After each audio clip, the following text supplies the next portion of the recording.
7.3 Price supports in agriculture. How government intervene in markets for farm products. Price floors are sometimes called price supports because they support a price by preventing it from falling below a certain level. Around the world, many countries have passed laws to create agricultural price supports.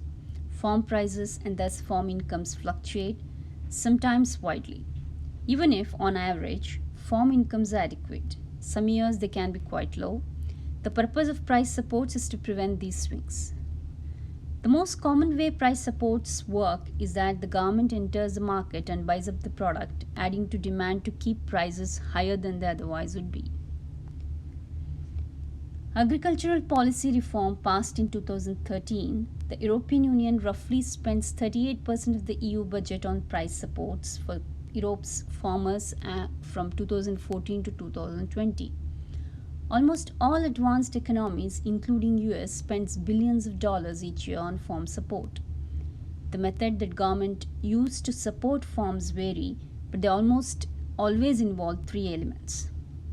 Isolate the domestic market from global competition, introduce a price floor, pay farmers a subsidy. Isolate the domestic market from global competition. A government can't regulate a market price without first isolating a domestic market from global competition.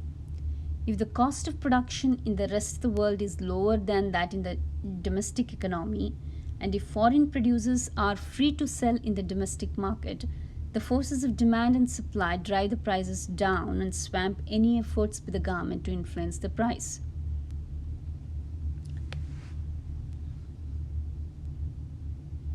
To isolate the domestic market, the government restricts imports from the rest of the world. Introduce a price floor.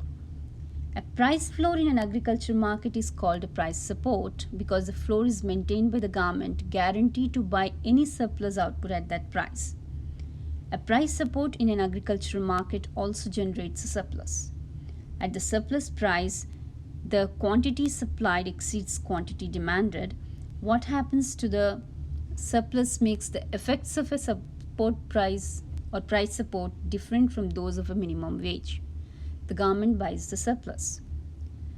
Pay farmers a subsidy.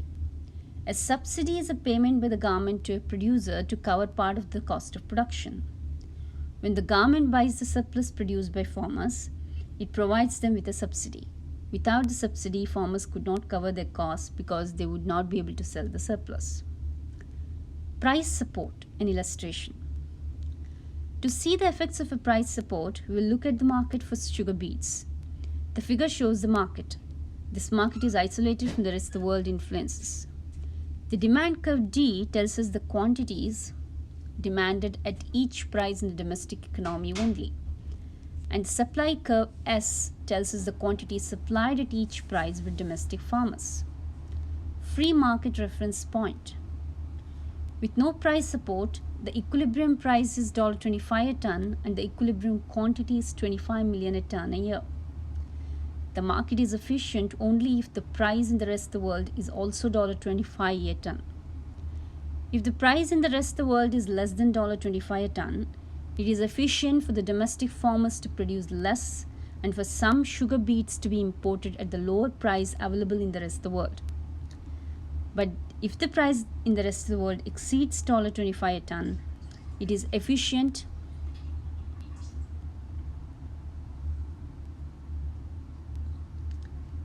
for domestic farmers to increase production and export some sugar beets. Price support and subsidy. Suppose the government introduces a price support and sets the support price as $35 a ton. To make the price support work, the government agrees to pay farmers $35 for every ton of sugar beets they produce and can't sell in the market. The farmers produce the quantity shown by the market supply curve. At a price of $35 a ton, the quantity supplies is 30 million ton a year, so production increases to this amount. Domestic users of sugar beets cut back their purchases. At $35 a ton, the quantity demanded is 20 million tons a year and purchases decreases to this amount. Because farmers produce a greater quantity than domestic users are willing to buy, something must be done with the surplus. If the farmers just dump the surplus in the market, the price would fall to the at which consumers are willing to pay for the quantity produced. To make the price support work, the government buys the surplus. In this example, the government buys 10 million tons for $35 a ton and provides a subsidy to the farmers of $350 million. The price support increases farmers' total revenue. Without a subsidy, farmers would receive a total revenue of $625 million, that is $25 a ton multiplied by $25 million tons.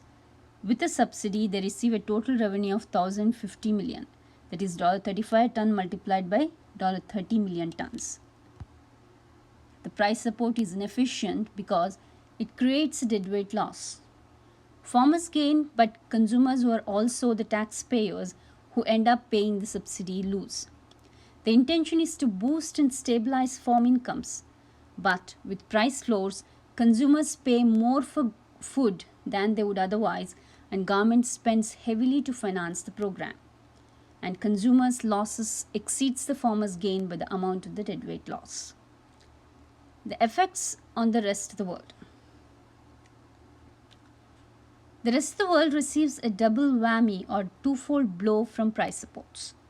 First, import restrictions in advanced economies deny developing economies access to the food markets of the advanced economies. The result is lower prices and smaller farm production in the developing economies. Second, the surplus produced in the advanced economies gets sold in the rest of the world. Both the price and the quantity produced in the rest of the world are depressed even further. The subsidies received by US farmers are paid not only by US taxpayers and consumers, but also by poor farmers in the developing economies. Main points. A support price increases the quantity produced, decreases the quantity consumed, and creates a surplus. To maintain the support price, the government buys the surplus and subsidizes the producer. A price support benefits the producer but costs the consumer or taxpayer more than the producer gains. It creates deadweight loss. A price support is inefficient and is usually unfair.